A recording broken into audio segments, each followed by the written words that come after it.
Vous écoutez WBCQ, diffusant la radio World's Last Chance depuis Monticello, Maine, USA.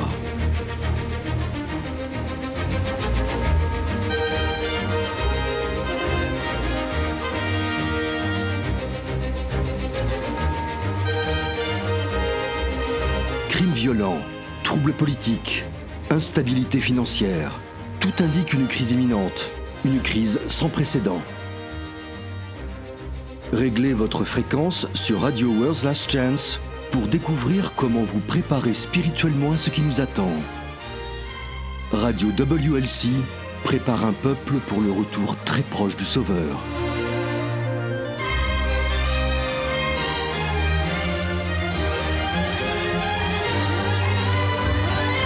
Bonjour, bienvenue sur Radio WLC, je suis votre animateur Éric Thomas et avec moi Jean-Olivier. Bonjour amis auditeurs, nous sommes heureux que vous puissiez vous joindre à nous. As-tu entendu parler Éric de Colomban de Luxeuil ? C'était pas un missionnaire irlandais du 6e siècle ? Oui, et pour un style de vie si austère, il avait plutôt le sens de l'humour. Un jour, il a écrit une lettre au pape Grégoire, dit le Grand. Colomban n'était pas satisfait de certaines choses mises en place par un pape précédent, le pape Léon, dit le Grand. Il voulait que le pape Grégoire fasse quelques changements et ne soit pas lié par ce que le pape Léon avait décrété. Alors, qu'est-ce qui s'est passé ? Eh bien, Colomban a donc écrit au pape Grégoire. Rappelons-nous qu'à cette époque, le latin était la langue des lettrés. C'est probablement dans cette langue que la lettre a été écrite. Quoi qu'il en soit, pour encourager le pape à penser et à agir indépendamment des précédents, Colomban a cité Ecclésiaste 9, verset 4. Ecclésiaste 9, verset 4 ? Pourquoi ne pas le lire pour nous ? Très bien. Il est écrit « Pour tous ceux qui vivent, il y a de l'espérance. Et même un chien vivant vaut mieux qu'un lion mort. » Un jeu de mots, je suppose. Le mot latin pour lion, c'est léo. Donc, en gros, il dit au pape qu'un chien vivant vaut mieux qu'un lion mort. Pas très flatteur pour le pape Léon, mais il a marqué un point. Le lion peut être le roi des animaux, mais même un chien est plus puissant qu'un lion mort. Les gens le savent instinctivement, et c'est pourquoi il y a cette préoccupation de la mort. La seule chose qui soit sûre, pour qui que ce soit, à la naissance, c'est qu'il ou elle sera un jour confronté à la mort. Je pense qu'il s'agit d'un sentiment de peur aussi. Les gens ne sont pas toujours sûrs de ce qui se passe à la mort, alors il est facile de se préoccuper de quelque chose que l'on connaît si peu. Les différentes religions ont fourni des explications différentes sur ce qui se passe après la mort. Les hindous, par exemple, croient en la réincarnation. Le genre de personne que vous avez été dans cette vie déterminerait ce en quoi vous serez réincarné dans la prochaine vie, selon cette croyance. Les musulmans ont une croyance complètement différente en ce qui concerne la mort. Il me semble qu'ils croient que les martyrs vont directement au jardin d'Éden. Mais la plupart des gens ne sont pas martyrisés. Qu'en est-il des gens qui sont tués dans des accidents de voiture ou qui meurent d'un cancer ou de vieillesse ? Que croient-ils qui leur arrive ? Cela dépend vraiment. L'islam enseigne qu'au moment de la mort, l'esprit du défunt va au paradis, puis en enfer, où on lui montre à la fois la félicité et la torture qui attendent les âmes à la fin des temps. L'esprit retourne ensuite dans le corps où il rencontre 2 anges.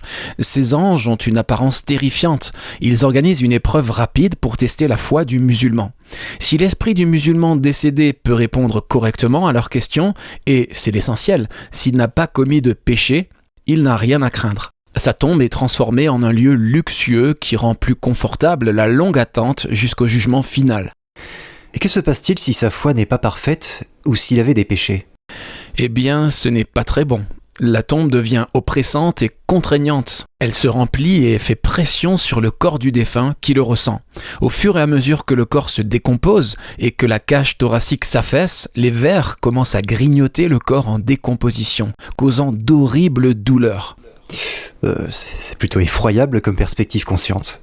Et comme tout le monde a péché à un moment ou à un autre, c'est en gros le sort qui attend tous les musulmans, non ? Ils ne croient pas que la torture dure indéfiniment, c'est plutôt une souffrance intermittente qui se terminera à la résurrection. S'ils ont suffisamment souffert, Allah pourra leur pardonner. C'est plutôt affreux comme tableau. Je peux pas imaginer perdre un être cher dans la mort et croire qu'il souffre si horriblement et continuellement. Ce serait terrible si c'était le cas. Un psychologue du nom d'Ahmed Abdelkhaled a étudié l'anxiété face à la mort chez les jeunes Arabes. Il a interrogé de jeunes Égyptiens et de jeunes Koweïtiens et a découvert qu'ils s'inquiétaient davantage de la torture de la tombe que de la perte d'un parent proche ou du diagnostic d'une maladie mortelle. Donc oui, leurs croyances ne sont guère réconfortantes. Que croient les Juifs au sujet de ce qui se passe après la mort ? Les Juifs n'ont pas de doctrine fixe sur ce qui se passe après la mort. Mais ils aiment en débattre, n'est-ce pas ? Oui, mais beaucoup d'entre eux croient qu'il est plus important de se concentrer sur cette vie plutôt que de s'inquiéter de ce qui se passe après. Donc le judaïsme n'a pas vraiment de consensus sur ce qui se passe après la mort. Heureusement pour nous, cependant, les Écritures ne sont pas muettes à ce sujet. Retournons dans Ecclésiaste au chapitre 9. Oui, je l'ai toujours sous les yeux. Très bien, reprenons là où nous nous sommes arrêtés. Juste après le lion mort ? Oui, les versets 5 et 6, si tu veux. Très bien.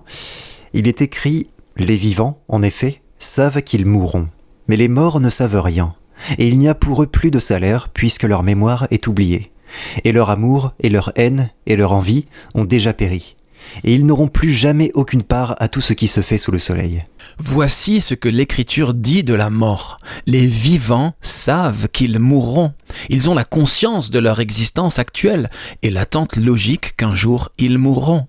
Les morts n'ont pas une telle conscience. Ils ne sont même pas des esprits éthérés. Ils n'ont aucune émotion, pas d'amour, pas de haine, pas d'envie, pas de jalousie dans la King James. C'est tout. Leur vie est terminée, finie, plus rien. C'est en fait pas si mal. Je veux dire, je préfère penser qu'il n'y a rien après la mort que de penser qu'un être cher souffre continuellement. Non seulement cela, mais la théologie même suggérant qu'une personne pourrait hériter de la vie éternelle après avoir été punie assez longtemps pour ses péchés, nie en fait concrètement la mort du Sauveur à la croix. Yahushua est mort pour nos péchés. Nous n'avons pas besoin de faire pénitence ou de gagner de quelconque manière notre chemin vers le pardon. Nous sommes pardonnés. Il nous suffit de l'accepter. Romains 6, verset 23 nous dit que si le salaire du péché est la mort, le don de Yah est la vie éternelle par Yahushua Christ, notre Seigneur. Si vous devez faire quelque chose pour le gagner, ce n'est pas un don. Non, mais il y a autre chose. Les personnes qui ont souffert d'une douleur physique intense et qui ont par ailleurs subi un traumatisme psychologique vous diront que l'agonie émotionnelle est bien pire que toute douleur physique pourrait l'être. C'est vrai. Ayant personnellement connu des douleurs assez intenses, à la fois physiques et émotionnelles, je suis d'accord avec ça. L'absence totale de conscience dans la mort est l'un des plus beaux cadeaux de Yahweh. Et pas seulement pour les morts. Je me souviens qu'une femme avait écrit à un chroniqueur chrétien. Apparemment, l'année d'avant, sa belle-mère était morte. Son mari était bien sûr très affecté par la perte de sa mère. Mais ce sur quoi sa femme demandait conseil concernait sa conviction que sa mère était au paradis. Elle n'était pas d'accord ? Non. Apparemment, la belle-mère était une femme très charmante. Le problème est que ce couple, comme la plupart des chrétiens, avait reçu l'enseignement selon lequel, quand une bonne personne meurt, son âme va au ciel. Alors, le mari était convaincu que sa mère flottait autour de lui, observant tout ce qu'il faisait. Tout ce qu'il faisait. Et cette pensée le dérangeait vraiment. Concrètement, il ne voulait même pas avoir de relation intime avec sa femme, de peur que sa mère soit là, à littéralement tout voir. Je vois le malaise. Il est facile de comprendre pourquoi il pensait cela. Si on vous a appris dès l'enfance que vos proches décédés sont au paradis, à veiller sur vous, c'est une conclusion logique à tirer. Ce n'est pas vraiment une pensée réconfortante. Mais tu vois, toute erreur doctrinale est comme ça. Elle peut sembler agréable en surface, mais si on creuse un peu, on découvre vite que la réalité d'une telle supposition n'est pas si agréable que ça. L'attrait n'est que superficiel. La vérité est tellement meilleure, tellement plus réconfortante, toujours. Passons à Jean 11. Ecclésiaste nous dit que les morts n'ont pas de conscience, mais ce récit de la vie de Christ nous le dit de façon limpide. Commençons à partir du verset 1. Très bien. Il y avait un homme malade, Lazare, de Béthanie, village de Marie et de Marthe, sa sœur. C'était cette Marie qui oignit de parfum le Seigneur et qui lui essuya les pieds avec ses cheveux. Et c'était son frère Lazare qui était malade. Les sœurs envoyèrent dire à Yahushua, « Seigneur, voici celui que tu aimes est malade. » Après avoir entendu cela, Yahushua dit, « Cette maladie n'est point à la mort, mais elle est pour la gloire de Yah, afin que le fils de Yah soit glorifié par elle. » On peut voir le niveau de confiance que cette famille avait en Yahushua. Ils étaient ses amis. Ils croyaient que tout ce qu'ils avaient à faire était de faire savoir à Yahushua que leur frère était malade et qu'il viendrait le guérir immédiatement. Lisons maintenant les versets 6 et 7. Lors donc qu'il eut appris que Lazare était malade, il resta 2 jours encore dans le lieu où il était. et il dit ensuite aux disciples « Retournons en Judée ». Donc Yahushua a prolongé délibérément son séjour à l'endroit où il était. Il s'est attardé pendant 2 jours de plus, puis il a finalement décidé d'aller en Judée. Les disciples étaient surpris. Peu de temps auparavant, les Juifs de Judée avaient tenté de le lapider à mort. Ils voulaient donc naturellement savoir pourquoi il risquait sa vie en retournant si vite en Judée. Lisons la réponse de Yahushua au verset 11. « Lazare, notre ami, dort, mais je vais le réveiller. » Les disciples n'ont pas compris. Lisons maintenant les versets 12 à 14. Les disciples lui dirent « Seigneur, s'il dort, il sera guéri. » Yahushua avait parlé de sa mort, mais ils crurent qu'il parlait de l'assoupissement du sommeil. Alors Yahushua leur dit ouvertement « Lazare est mort. » J'aime cette façon de voir la mort. Yahushua a dit que c'était comme être endormi. Pas de souffrance, pas de torture physique, pas de tristesse de voir la douleur de vos proches laissée derrière vous. Pas d'espionnage des êtres chers encore en vie. Non, juste une absence complète et totale de conscience. C'est littéralement comme être endormi. Quand tu étais petit, Eric, est-ce que tu t'es déjà endormi chez quelqu'un pour te réveiller dans ton propre lit le lendemain matin ? En fait, je me souviens que ça m'est arrivé quelques fois. C'était toujours surprenant. Mon père m'avait porté jusqu'à la voiture alors que je dormais déjà, donc je m'étais endormi dans un endroit pour me réveiller dans un autre. Très bien, c'est à ça que ressemble la mort. Prenons l'exemple de quelqu'un qui est mort, disons, dans un accident de train à la fin du 19e siècle. À un moment donné, le wagon s'est renversé et il s'est retrouvé dans cet horrible accident, un coup à la tête l'ayant assommé. Il n'a jamais repris conscience. Le prochain moment de conscience, s'il est mort en aimant Yahweh et en faisant confiance au mérite du Sauveur, c'est qu'il se réveillera à la résurrection. Pour lui, c'est comme si aucun temps ne s'était écoulé. Il s'est comme endormi. Maintenant, il est réveillé, il entend le chœur angélique qui se réjouit, il lève les yeux pour voir le Sauveur. Voilà à quoi ressemble la mort, selon le Sauveur lui-même. Ce n'est pas aller en enfer ou au purgatoire, ce n'est même pas aller au paradis, c'est simplement s'endormir en attendant la résurrection. Ok, nous allons faire une courte pause, mais à notre retour, j'aimerais que nous partagions au sujet de l'âme. Beaucoup de chrétiens croient que l'âme ne meurt pas, même si le corps meurt. Il semble que les musulmans croient la même chose. Mais que dit l'Écriture ? Est-ce qu'elle dit même quelque chose à ce sujet ? En fait, oui. Et il se trouve que c'est assez clair et ça correspond au fait que la mort est comme un sommeil. Très bien. Gardons cette pensée, les amis. J'aimerais en entendre davantage. À tout de suite. La grande majorité des chrétiens célèbrent la résurrection de Yahushua le dimanche, alors que des millions de juifs et certaines dénominations protestantes célèbrent le samedi. Mais savez-vous pourquoi ? L'histoire, l'archéologie et l'astronomie confirment que ni le samedi ni le dimanche n'existaient dans le calendrier julien de l'époque de Christ. Les ramifications de ce fait sont énormes.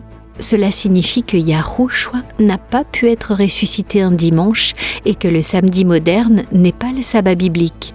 Des multitudes de chrétiens ignorent ce fait. Pour savoir quand s'est produit cet incroyable changement de jour de culte, rendez-vous sur worldslastchance.com. Apprenez ces faits historiques, car le moment où vous pratiquez votre culte est important.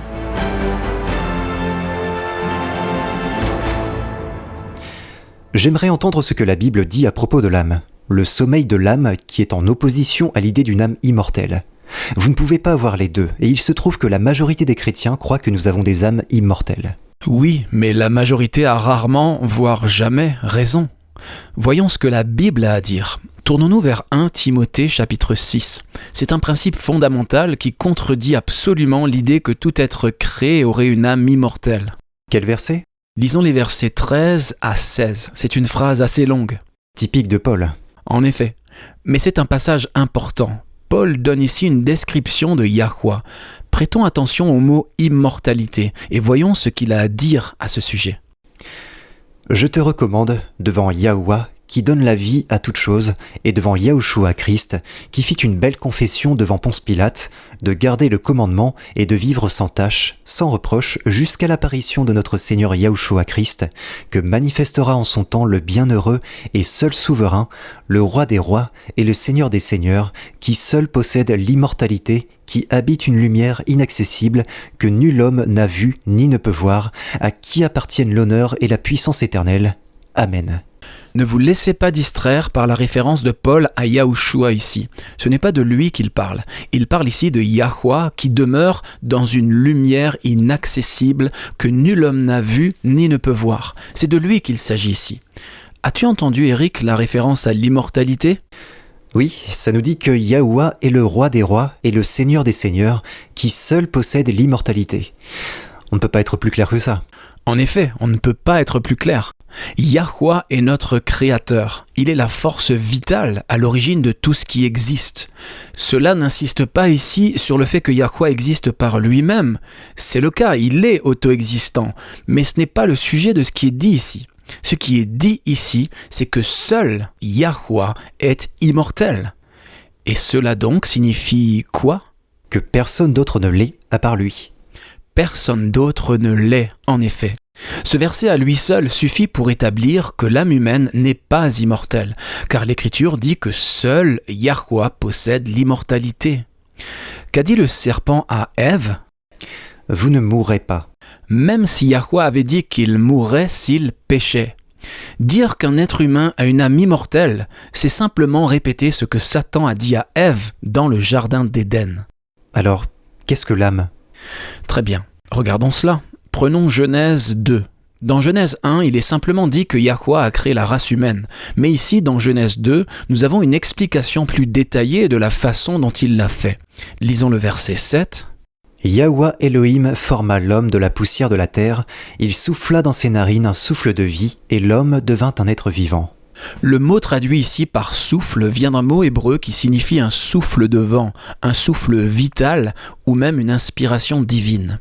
Job 37, verset 10 nous dit que par le souffle de Yah, le gel est donné. C'est le même mot. Maintenant, il est parfois utilisé de manière interchangeable dans certaines versions avec un autre mot hébreu qui est également traduit par souffle. Tu peux aller dans Genèse 7, verset 15, Eric, et je vais lire Genèse 6, verset 17. Remarquez le mot « souffle ». Il est écrit « Et moi, je vais faire venir le déluge d'eau sur la terre pour détruire toute chair ayant souffle de vie sous le ciel. Tout ce qui est sur la terre périra. » Ok, maintenant lisons Genèse 7, verset 15. « Ils entrèrent dans l'arche auprès de Noé, 2 à 2, de toute chair ayant souffle de vie. » Donc, le souffle. Yahweh a soufflé dans les narines de l'homme son souffle de vie et l'homme est devenu une âme vivante. Maintenant, j'aimerais que nous lisions un autre verset qui contient le même mot que celui utilisé dans Genèse 6 et 7 pour décrire le souffle de vie. Lisons Genèse 1, versets 1 et 2. Oh, je l'ai mémorisé ce passage. Je pense que tout chrétien le connaît. Ce sont les premiers mots de l'Écriture. Il est dit « Au commencement, Elohim créa les cieux et la terre. La terre était informe et vide. Il y avait des ténèbres à la surface de l'abîme, et l'esprit de Elohim se mouvait au-dessus des eaux. » Attends une minute, il n'y a pas de souffle là. Pas en français, non, mais il est bien là dans l'hébreu original. C'est le mot « esprit ». L'esprit d'Elohim se mouvait au-dessus des eaux. Esprit et souffle, dans l'Écriture, sont interchangeables.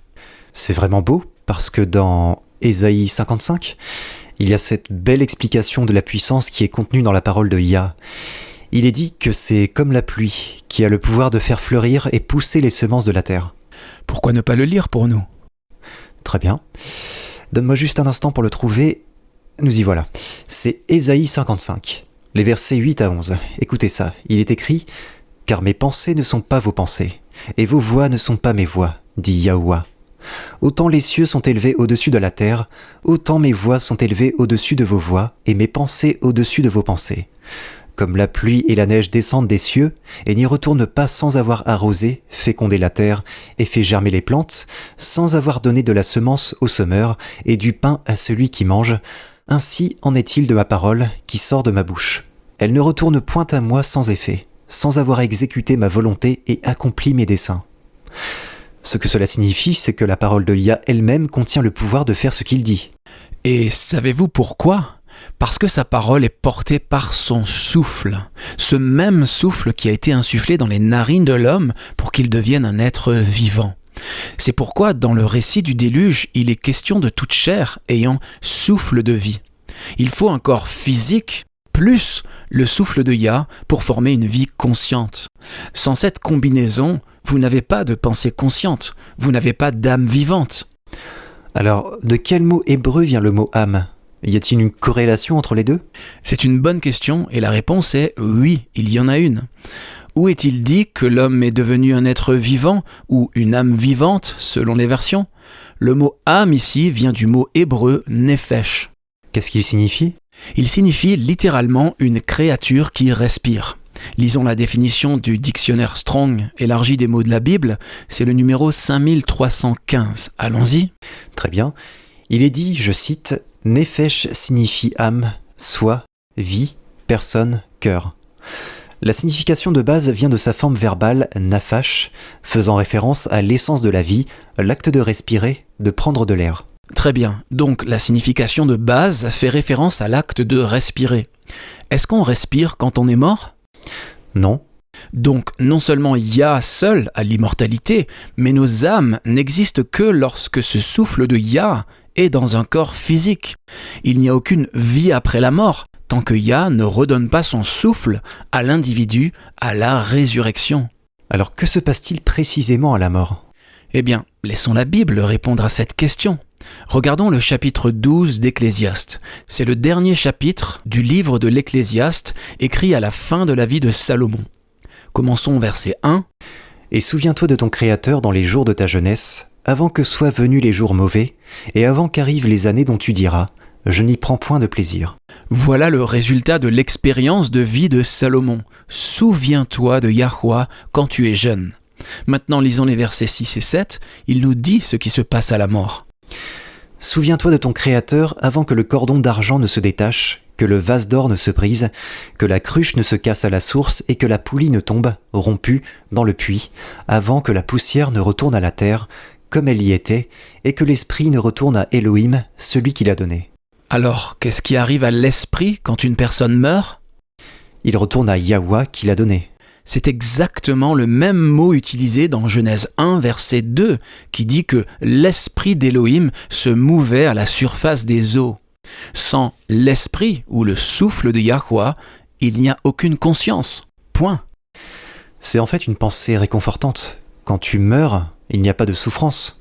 Quand vos proches meurent, ils ne souffrent plus. C'est comme s'ils dormaient. Et la vie qui a été donnée une première fois sera à nouveau restaurée quand Yahushua reviendra. Tous ceux qui sont morts en faisant confiance au mérite du sang du Sauveur seront ressuscités quand il reviendra pour établir le royaume éternel de Yahweh sur la terre. Alors, est-ce qu'on nous donnera des corps spirituels ou est-ce que ces mêmes corps physiques nous seront rendus ? Cela n'a pas vraiment d'importance.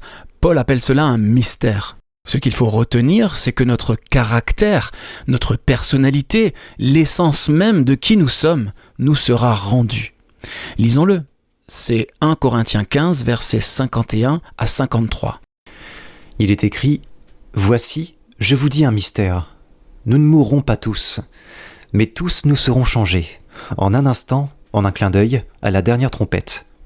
La trompette sonnera, et les morts ressusciteront incorruptibles, et nous serons changés. Car il faut que ce corps corruptible revête l'incorruptibilité, et que ce corps mortel revête l'immortalité. » Notez que l'immortalité est un don fait aux rachetés. Ce n'est pas quelque chose qu'ils ont par nature. J'ai remarqué aussi que Paul se réfère également à la mort comme à un sommeil. Au verset 41, dans la version King James, comme dans la Bible Martin, il est dit « Nous ne dormirons pas tous ». C'est intéressant.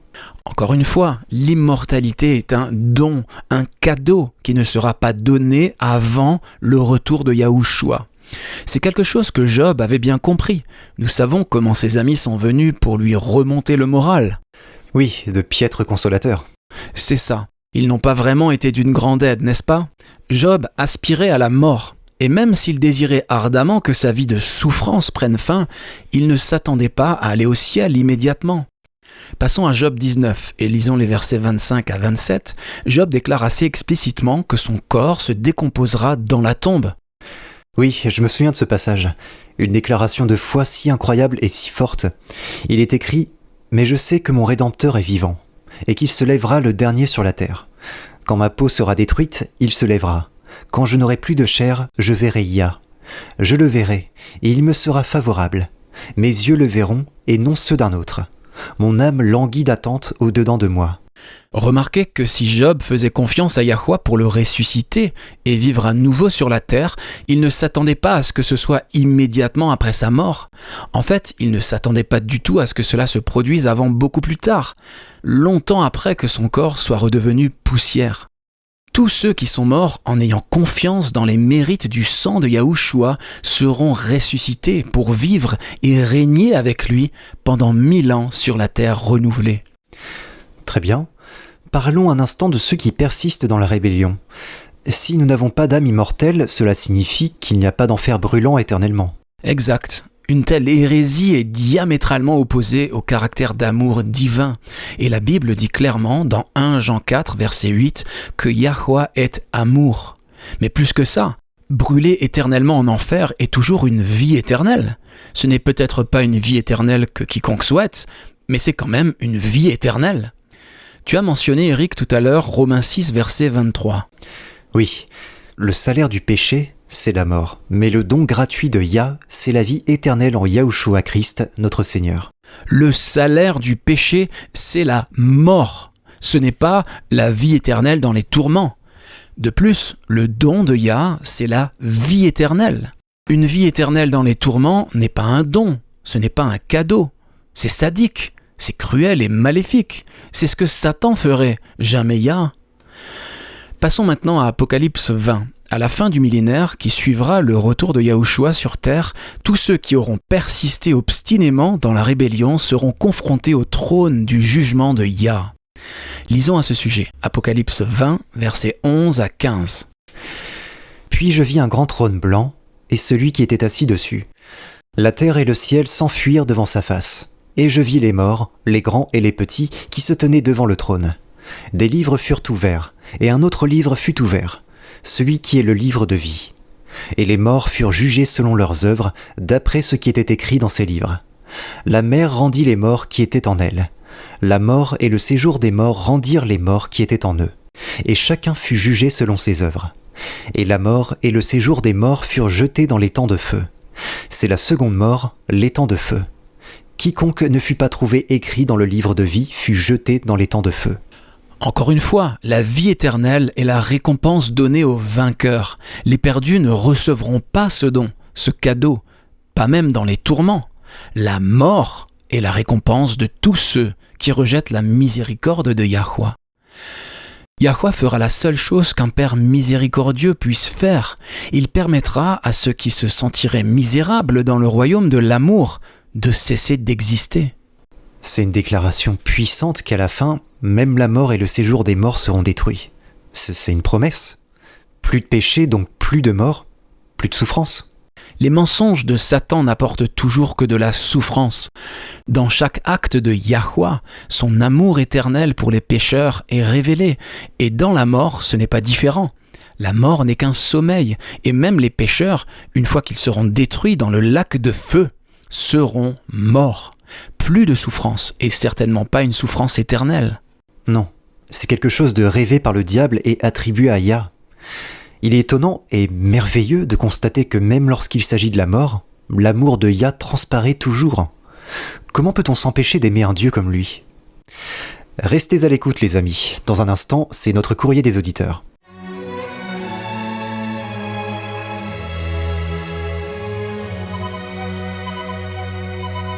Vous écoutez la radio World's Last Chance sur WBCQ à 9330 kHz sur la bande des 31 mètres. Radio World's Last Chance prépare un peuple pour le retour très proche du Sauveur. Depuis que Yahushua est monté au ciel, le désir de tout chrétien est de le voir revenir sur les nuées de gloire. Depuis près de 2000 ans, les croyants ont vécu et sont morts dans l'espoir du retour du Sauveur. Malheureusement, beaucoup ont commencé à perdre espoir. Les prophéties de Daniel révèlent cependant où nous en sommes dans le cours de l'histoire.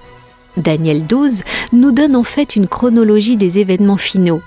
Il ne s'agit pas seulement d'un compte-rendu de l'histoire passée. Il nous révèle que nous vivons aujourd'hui même dans le temps de détresse. Si vous souhaitez en apprendre davantage sur cette prophétie passionnante, visitez notre site web worldslastchance.com et lisez nos nombreux articles sur la prophétie biblique. L'avenir n'a pas besoin d'être un mystère. Le ciel veut que vous connaissiez la suite de l'histoire pour que vous soyez prêts. Visitez-nous aujourd'hui sur worldslastchance.com.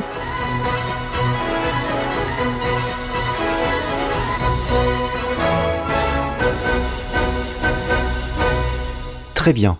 La question du courrier des auditeurs aujourd'hui nous vient tout droit de Shimoga, en Inde. Savais-tu que le calcul, la trigonométrie et l'algèbre ont été inventés en Inde ? Non, je ne savais pas, mais c'est logique, l'Inde possède la deuxième plus grande réserve d'ingénieurs et de scientifiques au monde. Des gens plutôt intelligents. Ok. Kabir a une question dont je pense que beaucoup d'entre nous peuvent bénéficier, en particulier dans un monde qui devient de plus en plus séculaire. Il nous écrit « Je suis l'un des 2 seuls chrétiens à mon travail. Nous avons discuté dernièrement de la façon dont les valeurs chrétiennes pourraient influencer l'éthique de travail. Un conseil ? Eh bien, l'éthique consiste à faire ce qui est juste. Maintenant, en ce qui concerne l'étiquette ou le protocole, ce qui est convenable de faire ou non, chaque culture a son propre ensemble de normes comportementales qui sont attendues dans le monde professionnel. Ceci dit, il existe certains absolus qui transcendent toutes les cultures. La norme ultime de ce qui est juste, bien sûr, se trouve en Yahweh lui-même. Les principes bibliques sont donc tout à fait pertinents dans le monde des affaires. Pourrais-tu donner un exemple précis ? Bien sûr. Prenons par exemple Michée 6, verset 8. Cela résume en un seul verset comment les chrétiens devraient agir à tout moment. Il est écrit « On t'a fait connaître, ô homme, ce qui est bien, et ce que Yahweh demande de toi, c'est que tu pratiques la justice, ou que tu pratiques ce qui est juste dans une autre version. Que tu aimes la miséricorde et que tu marches humblement avec ton Elohim. » Ok, maintenant, appliquons ça au monde du travail, aux affaires. Si vous agissez de manière juste, vous ne tromperez jamais quelqu'un d'autre. Vous ne profiterez pas de quelqu'un juste parce que vous êtes en position de pouvoir le faire, ni financièrement, ni en profitant de son ignorance ou de quelque manière que ce soit. La règle d'or, traiter les autres comme nous voudrions être traités. Exactement. Ça signifie que si vous êtes un employeur, vous paierez vos employés un salaire décent. 1 Timothée 5, verset 18. L'ouvrier mérite son salaire. Exact. Nous n'honorons pas Yah quand nous profitons de ceux qui travaillent pour nous.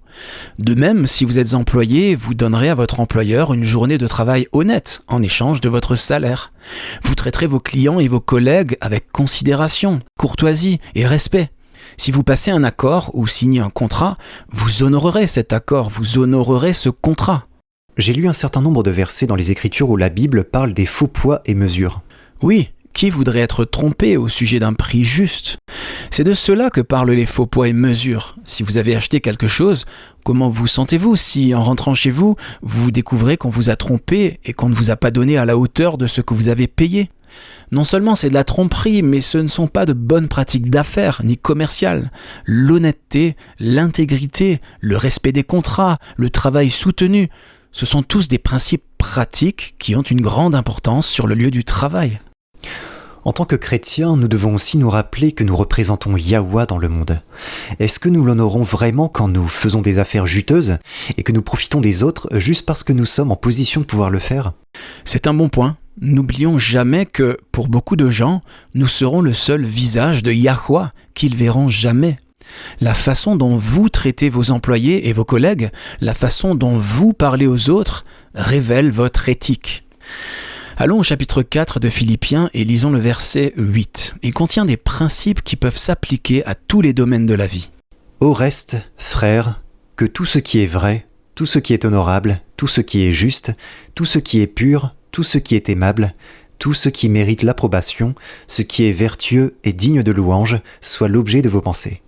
L'honnêteté, l'intégrité, la droiture, le fait d'être positif, toutes ces choses devraient être des qualités de caractère du chrétien et sont également de bonnes qualités à avoir dans le monde du travail, dans le monde des affaires. Il est tout simplement logique en affaires et dans tout travail de ne pas profiter des autres juste parce que vous êtes en position de pouvoir le faire. D'être honnête et juste, c'est ce qui bâtira votre réputation et qui reflètera également l'image de Yah en vous. Ok, une autre question, rapidement. Daniel de Bulawayo au Zimbabwe voudrait savoir que sont les livres apocryphes. Les chrétiens devraient-ils les lire ? Il y a en fait beaucoup de livres dits apocryphes. Certains d'entre eux sont assez bons, d'autres sont pleins d'hérésies. Maintenant, si vous parlez des apocryphes au sens strict, ces livres étaient en fait considérés comme faisant partie de l'écriture. Si vous regardez des Bibles publiées dans les années 1800 et avant, les apocryphes étaient souvent inclus. Je sais que Luther les a inclus dans sa traduction et toutes les Bibles King James publiées avant 1666 comprenaient les apocryphes. Par les apocryphes, tu veux dire ? Des livres comme 1 et 2 Esdras, Tobit, Judith, l'Ecclésiastique ou Siracide, 1 et 2 Maccabée. Beaucoup d'entre eux ont été écrits dans la période intertestamentaire, c'est-à-dire la période de temps entre l'écriture de l'Ancien Testament et le début du Nouveau Testament.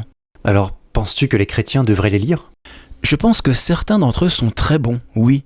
Le livre de Jacher, ou livre du Juste, qui est mentionné plusieurs fois dans les Écritures, est très intéressant. Le livre d'Enoch contient aussi des éléments fascinants. Je ne vais pas les mettre sur un pied d'égalité avec la Bible, mais c'est à cela que sert l'Esprit Saint. Prenez ce qui est bon et laissez de côté le reste. J'ai lu le livre de Jacher, ou livre du Juste, et je l'ai vraiment aimé. Il y a tellement plus de choses, de détails dans ce livre qui ont été laissés de côté dans les récits de Moïse. Jacher complète les histoires de la Genèse et les débuts de l'histoire des enfants d'Israël et les rend vivantes. Encore une fois, je ne les mettrai pas dans la même catégorie que la Bible, mais Yahweh pourrait bien avoir inspiré les auteurs de certains de ces livres, tout comme il inspire certains auteurs spirituels aujourd'hui. Écoutez la voix douce et subtile, si cela ne contredit pas les Écritures, si cela édifie votre compréhension et vous rapproche de Yahweh, lisez et appréciez. Encore une fois, prenez ce qui est bon et laissez de côté le reste. C'est toujours un bon principe à garder à l'esprit. Si vous avez des questions ou des commentaires, nous serions ravis de les entendre. Rendez-vous sur worldslastchance.com et cliquez sur « Contactez-nous ».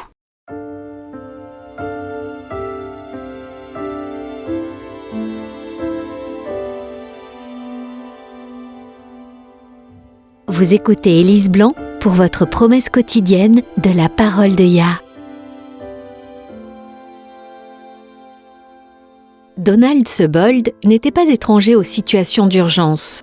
En tant que pilote avec 1 millier d'heures de vol, il est impossible de ne pas avoir connu une urgence à un moment ou à un autre. La journée a commencé de façon routinière.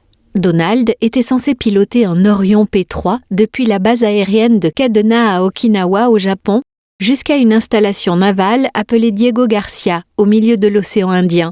Il était prévu de passer la nuit en Thaïlande, ce que Donald et son équipage de 12 personnes attendaient avec impatience comme récompense pour ce long et ennuyeux vol.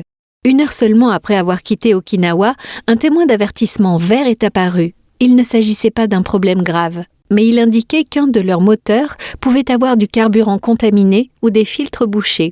Il fallait le vérifier à l'atterrissage.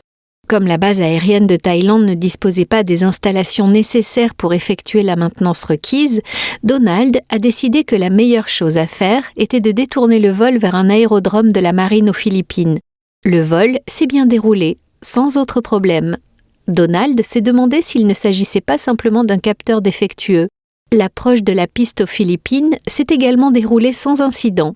L'avion s'est posé sur la piste et c'est à ce moment que tout est devenu hors de contrôle. Au moment où l'avion a touché le tarmac, le moteur numéro 3 s'est arrêté. Un Orion P3 se déplace généralement à 200 km/h lorsqu'il atterrit. Pour s'arrêter, les hélices soufflent de l'air vers l'avant de l'avion. Avec un moteur en panne, il y aurait moins de flux d'air, ce qui prendrait plus de temps pour s'arrêter. Donald n'était pas inquiet, il avait toujours 3 moteurs en état de marche. Il leur faudrait simplement plus de temps pour s'arrêter. Puis le moteur numéro 2 s'est arrêté, et tout aussi rapidement, le moteur numéro 4 s'est également arrêté. Avec un seul moteur en état de marche et aucun moyen d'arrêter l'avion, Donald savait que ce n'était qu'une question de secondes avant que l'avion ne quitte la piste par le côté, descende d'un talus de 10 mètres et se retrouve dans l'océan. Lui et son copilote ont serré les freins qui restaient, mais sans inversion de poussée et sans direction au sol, l'avion a commencé à quitter la piste. Soudain, Donald a entendu une voix lui disant d'augmenter la puissance. C'était de la folie. Aucune de leurs procédures d'urgence ne prévoyait d'augmenter la puissance, et il n'y avait certainement aucun moyen de redécoller. Donald a écarté cette possibilité, comme rien d'autre qu'une suggestion de panique. Mais la voix est revenue, augmente la puissance. Soudain, Donald a réalisé que c'était la voix de Yah qui lui disait d'augmenter la puissance. Il a immédiatement basculé le levier à pleine puissance sur le seul moteur restant. Dès qu'il a fait cela, l'avion est revenu sur la piste. Les freins se sont enclenchés et l'avion s'est arrêté à seulement 300 mètres du bout de la piste. Se remémorant l'incident, Donald a déclaré, je cite, « 13 personnes ont été sauvées ce jour-là, et je sais que c'est Yahweh qui a soulevé mon avion pour le ramener sur la piste. Comme beaucoup de chrétiens, je voulais avoir le contrôle et régler le problème moi-même. Je voulais garder le pouvoir. Ce n'est que lorsque j'ai lâché prise et que je me suis soumis au Seigneur que nous avons vraiment repris le contrôle. » Augmenter la puissance n'était pas une question de moteur ou de carburant. C'était la puissance de Yah qui a fait la différence. S'abandonner à lui, choisir de lui faire confiance et de lui obéir. C'est tout ce qu'il nous fallait. Le psaume 37, verset 39 nous dit « Le salut des justes vient de Yahweh. Il est leur protecteur au temps de la détresse. » Nous avons reçu de grandes et précieuses promesses. Réclamez-les dès maintenant.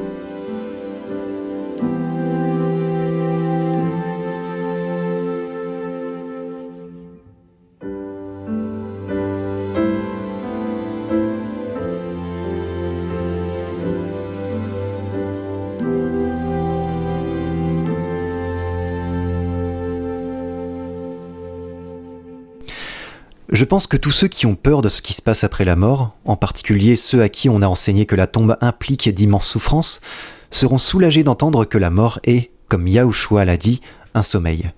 Mais les gens ne sont pas stupides. Il y a généralement une raison pour laquelle ils ont les croyances qu'ils ont. Les personnes qui enseignent un enfer brûlant éternellement citent aussi les Écritures. Maintenant, pour ma part, je sais que la vérité est harmonieuse. C'est vrai, la vérité ne se contredira jamais. Alors, que faire de ces passages de l'Écriture que certains utilisent comme preuve d'un enfer brûlant éternellement ? Eh bien, on doit les prendre dans leur contexte. Il faut toujours lire les choses dans leur contexte. Ensuite, vous devez rassembler tout ce que la Bible dit sur un certain sujet. Quand vous trouvez une explication qui explique tout de façon harmonieuse, vous avez votre réponse. Très bien. Ça ne te dérange pas si nous jetons un coup d'œil à quelques-uns de ces passages ? Allons-y, lequel voudrais-tu discuter ? Eh bien, que dirais-tu d'Apocalypse 14 ? Apocalypse 14, verset 11. Je pense que c'est probablement la référence la plus claire à la souffrance des perdus. Très bien. Ok, c'est dans le contexte des messages des 3 anges. Ce sont les derniers avertissements à la terre pour revenir à l'adoration du Créateur. Je vais lire à partir du verset 9 pour avoir le contexte. Ça décrit ce qui arrivera à ceux qui refuseront obstinément d'adorer Yah. Il est écrit, et un 3e ange les suivit, en disant d'une voix forte, « Si quelqu'un adore la bête et son image, et reçoit une marque sur son front ou sur sa main, il boira, lui aussi, du vin de la fureur de Yah, versé sans mélange dans la coupe de sa colère, et il sera tourmenté dans le feu et le soufre devant les saints anges et devant l'agneau. Et la fumée de leur tourment monte au siècle des siècles. Et ils n'ont de repos ni jour ni nuit, ceux qui adorent la bête et son image, et quiconque reçoit la marque de son nom. » Oui, c'est un bon exemple. Il semblerait bien à première vue que ceux qui adoreront la bête et son image et recevront sa marque brûleront effectivement au siècle des siècles, c'est-à-dire pour toujours. Mais pour imposer cette interprétation à ce verset, il nous faudrait ignorer Ecclésiaste 9, qui affirme sans équivoque que les morts ne savent rien. Nous devrions également ignorer Romains 6, verset 23, qui déclare que le salaire du péché, c'est la mort, et non la vie éternelle dans les tourments. Sans parler d'Apocalypse 20, où il est écrit qu'à la fin, même la mort et le séjour des morts sont détruits. C'est vrai. Alors, que faisons-nous de cette déclaration selon laquelle la fumée de leur tourment monte au siècle des siècles ? Tu mets l'accent sur le mauvais mot. Qu'est-ce que tu veux dire ? Le mot-clé ici est fumée, pas tourment. La fumée de leur tourment monte au siècle des siècles. Je te suis pas. Un feu brûlant vraiment chaud ne fume pas. C'est seulement quand les flammes sont en train de disparaître ou se sont déjà éteintes qu'il fume vraiment beaucoup. Tu connais ce verset, je ne me souviens plus de la référence, qui parle de la mission du Messie.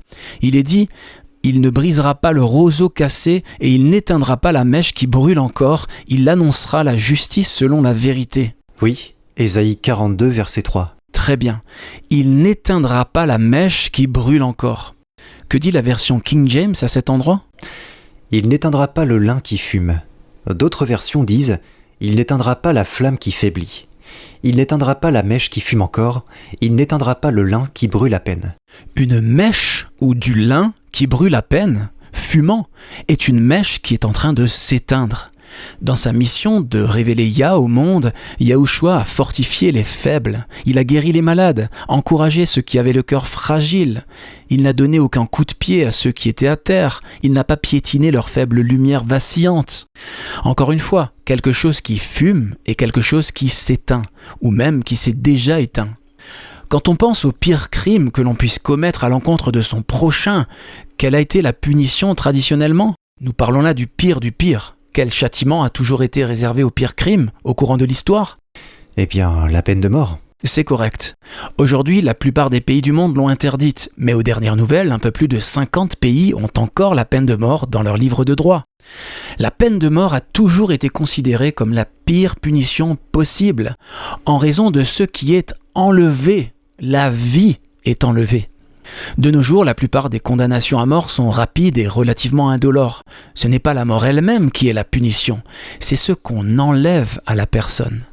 Pour ceux qui persisteront à se rebeller contre Yahuwah, il en ira de même. Ils perdront la vie éternelle.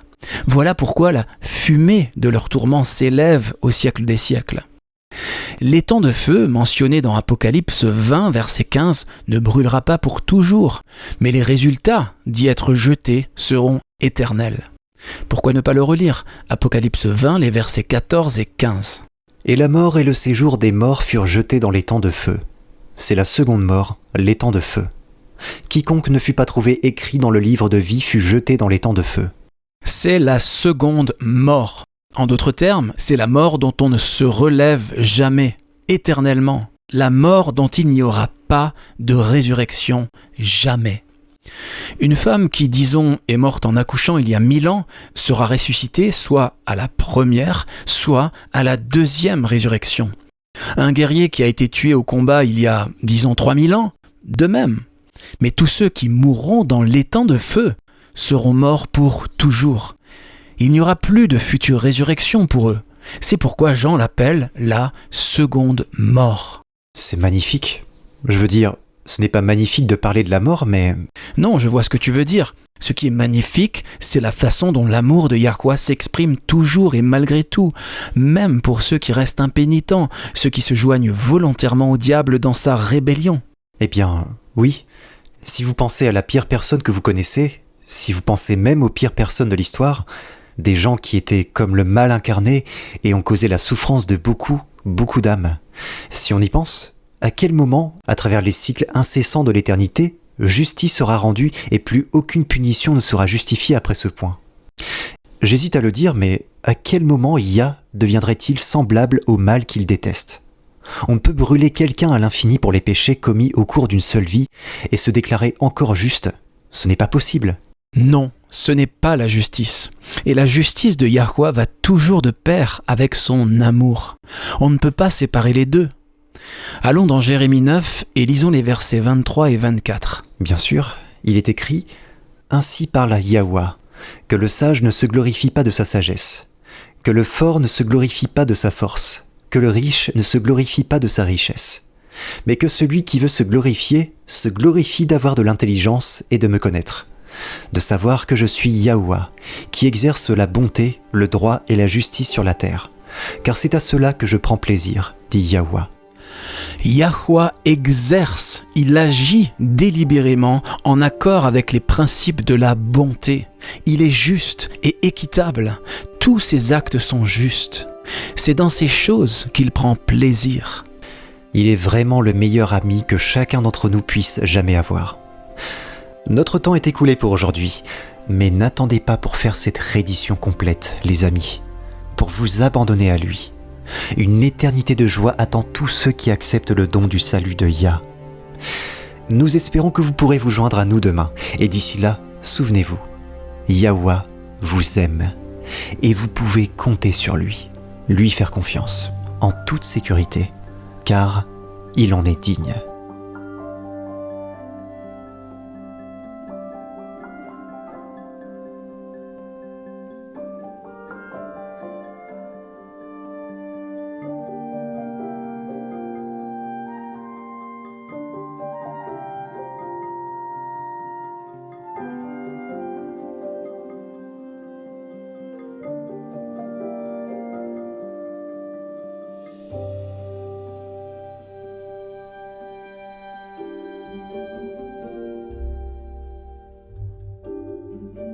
Vous étiez à l'écoute de Radio WLC.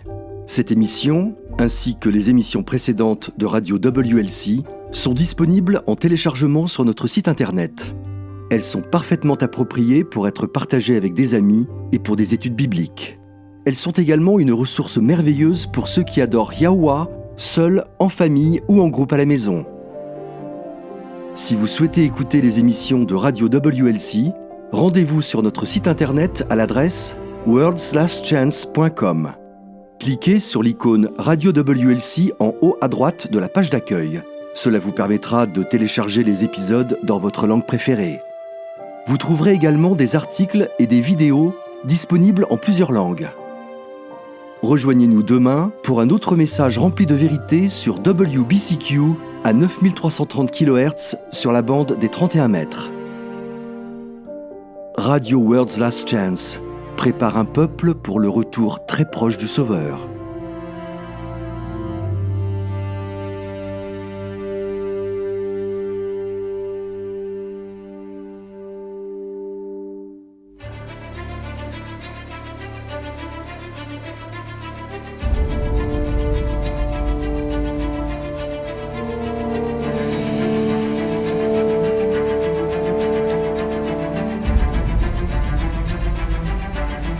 Merci d'avoir été à l'écoute de ce programme sur Radio WLC. Nous vivons une époque très solennelle. Le monde est au bord d'un grand désastre. Des événements catastrophiques vont bientôt se produire qui mettront fin à notre ère et inaugureront la nouvelle. Dans sa grande miséricorde, Yahuwah a révélé par la prophétie ce que l'avenir nous réserve. Apocalypse 8 prédit une série d'événements d'une gravité croissante qui dévasteront la terre. Les réserves de nourriture mondiale seront décimées. La famine et la mortalité qui l'accompagnent en résulteront.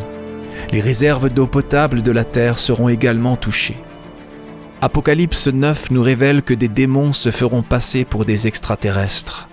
La terreur et la dévastation causées par cette soi-disant invasion extraterrestre feront que les gens chercheront désespérément à se mettre en sécurité à tout prix. La liberté de vivre et de pratiquer le culte selon ce que nous dicte notre conscience ne sera qu'un souvenir du passé.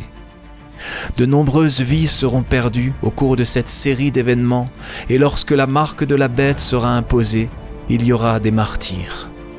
Chaque événement sera une préparation pour la crise suivante, dans un long et dernier appel à la repentance de la miséricorde divine, car Yahuwah ne veut pas qu'un seul périsse, mais au contraire que tous arrivent à la repentance.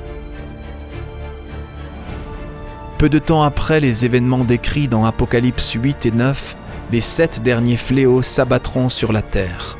Ces fléaux et les trompettes précédentes feront des ravages et sèmeront le chaos sur la terre. Ils causeront une destruction et une misère sans précédent. Ésaïe 24 nous avertit ainsi.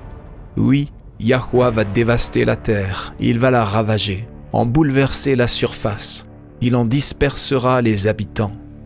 La terre se déchire et se fissure, elle vacille, elle oscille et titube, pareille à un ivrogne, et elle est ébranlée comme une cabane, car le poids de son crime pèse sur elle. Elle tombe et ne se relève plus.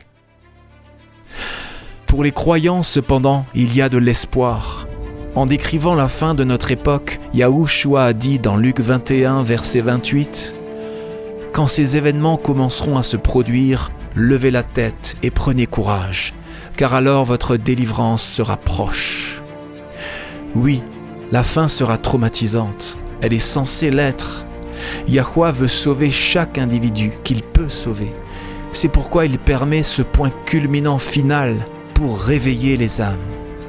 Mais la bonne nouvelle de l'évangile du royaume de Yah est que, au-delà des événements traumatisants d'un proche futur, une éternité de bonheur attend tous ceux qui accepteront le don divin du salut. Lorsque Yahushua reviendra, tous ceux qui sont morts en croyant au mérite du Sauveur crucifié et ressuscité seront ressuscités lors de la première résurrection. Yahushua établira alors le royaume de Yah sur terre. Lui et les rachetés régneront conjointement sur la terre pendant les 1000 premières années de l'éternité. Jean a vu un nouveau ciel et une nouvelle terre, car le premier ciel et la première terre avaient disparu. Si vous souhaitez vous joindre aux rachetés de toutes les époques et vivre une vie à la mesure de celle de Yahuwah, faites le choix. Acceptez le salut aujourd'hui. Vous n'avez pas besoin de vous y préparer par vous-même. La vérité est que vous ne le pouvez pas, et moi non plus. Personne ne le peut. Venez à lui tel que vous êtes. N'attendez pas d'avoir cessé de pécher. Vous ne vous améliorerez pas par vos propres efforts. Acceptez l'invitation de Yahuwah à devenir membre de son royaume terrestre éternel. Lorsque vous accepterez cette précieuse invitation, Yahuwah vous offrira un tout nouveau cœur. Dans Ézéchiel 36, verset 26, il déclare « Je te donnerai un cœur nouveau, et je mettrai en toi un esprit nouveau. J'enlèverai de ton être ton cœur dur comme la pierre, et je te donnerai un cœur de chair. » Accepter ce cadeau inestimable est la seule façon de rejoindre son royaume. Venez à Yahuwah tel que vous êtes. Il attend, les bras grands ouverts, désireux de recevoir tous ceux qui viennent à lui.